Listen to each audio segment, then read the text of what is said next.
everyone, today I've got your Gemini Man movie review.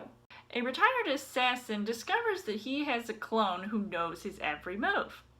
Was this movie double the fun or double trouble to watch? So as far as the story goes, visionary director Ang Lee returns to the big screen after 3 years to bring this sci-fi actioner to theaters. I feel like he's been a hit or miss when it comes to a finished product of a movie, even though I still have my favorites of his like Brokeback Mountain and Crouching Tiger, Hidden Dragon, which by the way I feel inspired some of the choreography for this movie, and even Life of Pi for the stunning visuals. Now, when I saw the trailer for this movie, I was actually curious to know what this was all about, and of course, seeing Ang Lee attached to this movie, I was thinking, Ang Lee and Will Smith working together, I mean, was that going to be a recipe for disaster or something completely new and out of the box? And I appreciate that this movie was made, since it goes with the changing times, especially with how much technology has improved and shaped our world to think on a whole new level of possibilities. And I feel like Ang Lee was trying to convey this message about the future, and we get to see that play out on screen. And some people might understand this movie. I mean, I don't know if this movie was a truly deep thinking type of movie and just straight up going to see this for Will Smith and the action-packed stunts, and others might say that they didn't quite get what this movie was all about and just see it, for that blockbuster-esque type of style. Now, as far as the casting goes, you've got Will Smith, who is a versatile performer, especially this year alone, with his acting, with motion capture, and using that to also play a younger version of himself. And I thought that it was really cool, and I loved how they de-aged him by 30 years, and it was pretty nice to see him in action, especially when he's side by side with himself, as he carries this movie pretty much. Like, I could care less about anybody else who's in this movie. I mean, Will Smith did a pretty good job in this movie, and obviously I've seen him in other sci-fi and action movies before, so I know he could definitely handle himself, and it actually proved to be that way because he was playing two different roles. I mean, he's got the assassin who, is quite the marksman, and, reminded me, especially in the opening scene, of when he was Deadshot in Suicide Squad, and then when he plays the clone version, the younger version of himself. I thought it was just pretty amazing to see that he still had this newbie, youthful way about him, especially when he didn't quite know what was going on. So he's kind of like a fish out of water until he meets his older self. And it was just amazing to see that. Mary Elizabeth Winstead was just all right in her role.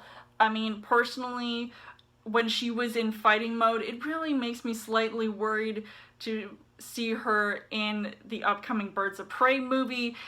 You've got Clive Owen, who plays this sort of like lead villain role, and I feel like it's something I had seen before, especially in Inside Man, which was yet another thrilling type of movie, and it was decent considering how small of a role it actually was. Benedict Wong was also pretty decent, even though there's not much that I truly remember about his character, other than, it was really cool to see him in this movie and interacting with everybody. So the things that I liked about this movie was, obviously, I gotta give it up to the stunts and the action-packed scenes that were just, all over this movie. And I definitely feel like this is a movie to see on the big screen, and maybe even in 3D. I could definitely tell over the 3D scenes where I didn't end up seeing it in that format, however, but I still think it would be worth it.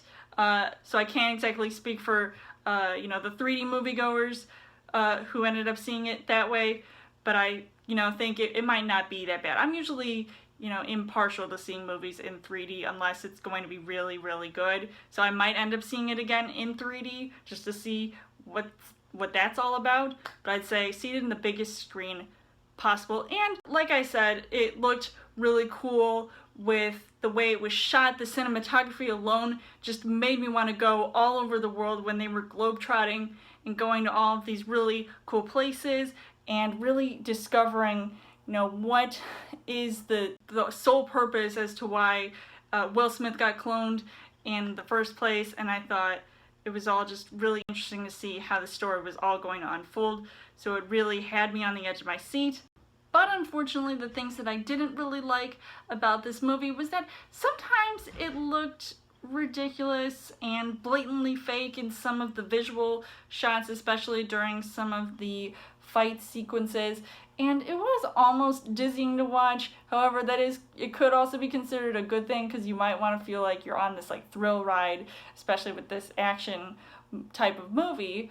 But by the third act, it just got really boring and you know, sometimes predictable, but also it left me shocked and surprised when there was this big reveal. So that was actually worth getting excited all the way until the end of the movie. So overall, I would say that I, you know, was impressed with certain things about this movie, and other times I was not. So I feel like visuals alone and having it worth seeing on the big screen, I feel like is a reason for me to recommend this movie to anybody who might be on the fence about seeing this movie, despite its recent Rotten Tomatoes score.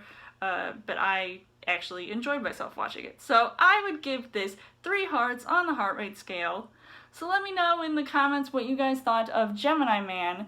And as always, you guys can subscribe to my channel. I've got more movie reviews, movie updates, come back every week for a Trail Thursday video. You guys can also like me on Facebook and follow me on Twitter. And I will see you guys later.